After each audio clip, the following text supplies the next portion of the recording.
안녕하세요. 모닝쇼 김은별입니다. 지난주 금요일 뉴욕 증시는 상승으로 진행이 되다가 결국에는 막판에 분위기가 꺾이며 하락으로 거래를 마쳤는데요.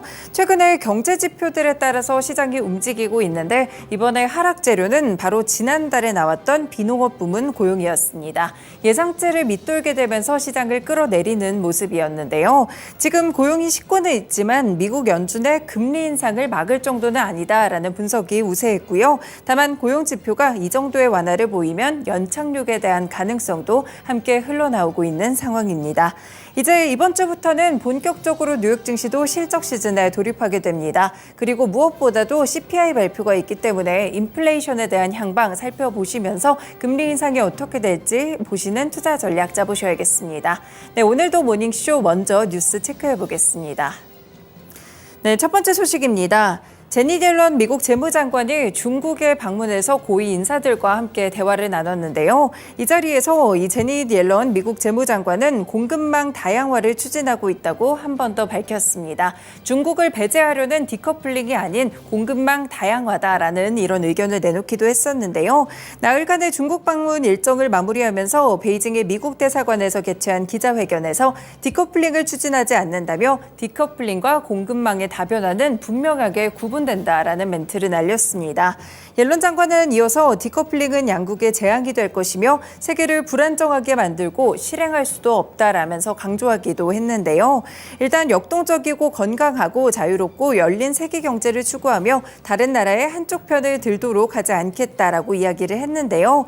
옐런 장관은 그러면서 미중 간에 또 중대한 이견이 존재한다고 이야기했습니다. 그래서 이 부분을 양국은 책임 있게 관리할 의무가 있다라고 강조를 했는데요. 그러면서 이번 협의가 굉장히 직접적이고 실질적이며 생산적이었다라고 평가했습니다. 다만 일단 이런 내용들이 나온 이후에 뉴욕타임스에서는 좀 원론적인 반복의 내용이었다라고 분석을 주기도 했었는데요. 일단 주요 외신들은 옐런 장관의 중국 방문에 따른 미중 간의 관계 개선의 노력을 긍정적으로 평가하기는 했습니다. 하지만 경제 현안에 대해서는 예상대로 어느 정도 한계가 있었다라고 분석했고요. 미국과 중국의 경제 당국이 대화 채널 보관의 필요성에는 공급했지만 핵심 갈등인 미국의 첨단 기술 수출 통제나 중국의 광물 수출 제한 조치에 대해서는 돌파구를 찾지 못했다는 분석이었습니다. 그래서 이런 분석이 나왔기 때문에 관련 종목들의 움직임도 살펴보실 필요가 있겠고요. 아직까지 미중 갈등의 불씨는 살아있다는 점이 이번 방문을 통해서 확인됐습니다.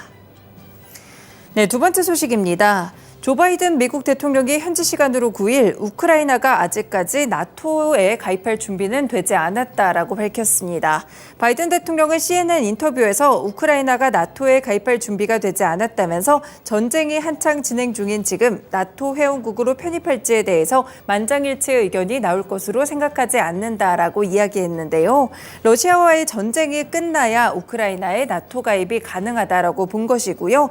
우크라이나를 회원국으로 받아들이기 위한 투표를 요구하는 것은 시기상조라고 봤습니다.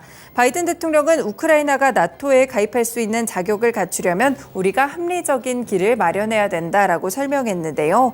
일단 볼로디미르 젤렌스키 우크라이나 대통령과 계속해서 논의를 했다며 우크라이나를 위한 안보와 무기는 꾸준하게 계속해서 지속하게 이렇게 또 제공할 것이라는 약속을 했다라고 이야기했습니다.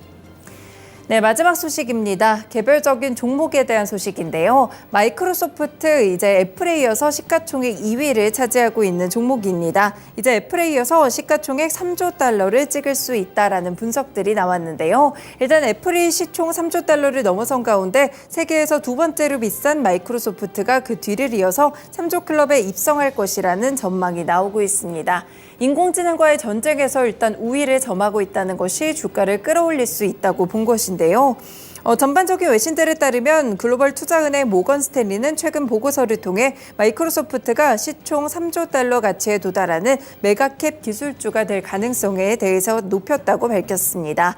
그래서 모건 스탠리는 마이크로소프트의 목표 주가를 기존 335달러에서 415달러까지 한 차례 높여서 잡는 모습이었는데요.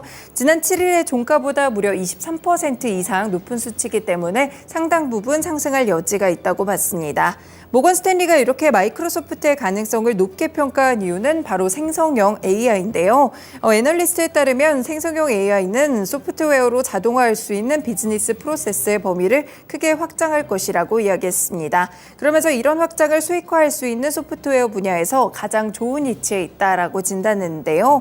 웨드부시 증권 역시나 인공지능 열풍이 마이크로소프트를 3조 달러 클럽으로 이끌 것이라고 보고 있습니다. 그러면서 인공지능 시장의 규모 자체가 8천억 달러까지 성장할 수 있을 것이라고 봤는데요. 이런 환경들이 마이크로소프트에게는 절호의 기회라는 분석과 더불어서 이렇게 높은 시총에 대한 전망까지 함께 흘러나오고 있습니다. 네, 오늘도 이렇게 세 가지 소식들 먼저 확인해 봤습니다. 모닝쇼 본격적으로 출발합니다.